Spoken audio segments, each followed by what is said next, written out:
Hello guys, welcome to Anil Nair classes. Myself Venkatesh Parumanchala. ఈరోజు bit of the day. Which are the following statement is true for the public sector units?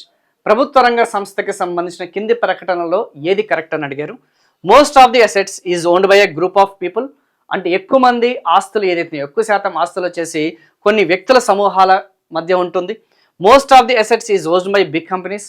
ఏదైతే మనం చెప్పుకున్నామో ఆస్తులు వచ్చేసి కొన్ని group of companies ఏదైతున్నాయో కొన్ని వ్యవస్థలు ఏదైతున్నాయో వాళ్ళ కంట్రోల్లో ఉన్నాయి. Option C, most of the assets is owned by the government. అధిక శాతం ఆస్తులు వచ్చేసి ప్రభుత్వం యొక్క నియంత్రణలో ఉంటాయి. Option D, most of the assets is owned by the individual. అధిక శాతం వచ్చేసి వ్యక్తులు ఎవరైతున్నారో ఆస్తులు అనేది వాళ్ళ యొక్క నియంత్రణలో ఉంటుంది. So please try to answer it. Yes, the right answer వచ్చేసి ఇక్కడ most of the assets are owned by the government. అధిక శాతంలో చూసుకుంటే ఆ యొక్క ఆస్తులు వచ్చేసి ప్రభుత్వం యొక్క నియంత్రణలోనే ఉంటాయి.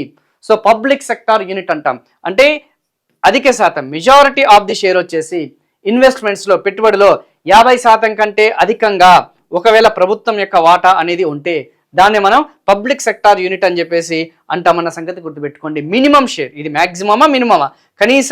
కనిష్ట స్థాయిలో చూసుకుంటే ఆ యొక్క మినిమం వచ్చేసి ఆ యొక్క షేర్ వచ్చేసి మనకి ఏదుందమ్మా 51% షేర్ వచ్చేసి మనకి గవర్నమెంట్ కంట్రోల్లో ఉంటుంది, గవర్నమెంట్ నియంత్రణలో ఉంటుందన్న సంగతి గుర్తుపెట్టుకోండి. ఖచ్చితంగా పబ్లిక్ సెక్టార్ యూనిట్స్కి సంబంధించిన క్వశ్చన్స్ అనేది రిపీటెడ్ అడుగుతున్నాడు. ఎస్పెషల్లీ నవరత్న, మహారత్న, మినీరత్న మీద కొంచెం ఎక్కువగా ఫోకస్ చేయడానికి ప్రయత్నించండి. ఇది కాకుండా మన యొక్క ఫుల్ లెంత్ వీడియోస్ కోసం లర్నింగ్ త్రూ ఎంసీక్యూ సెషన్ అని చెప్పేసి అన్ని జనరల్ స్టడీస్ ప్రోగ్రామ్ అనేది అనిల్ నాయర్ క్లాసెస్లో యూట్యూబ్ ఛానల్లో మీకు వీక్లీ 3 days అనేది మీకు అందించడం జరుగుతుంది. Please like, subscribe and share this video. ఇది కాకుండా మన అనిల్ నాయర్ క్లాసెస్ యాప్లో జనరల్ స్టడీస్ ఆల్ ఇన్ వన్కి సంబంధించిన యాప్ అనేది మనకి ఆ కోర్స్ అనేది ఇంక్లూడ్ చేయడం జరిగింది.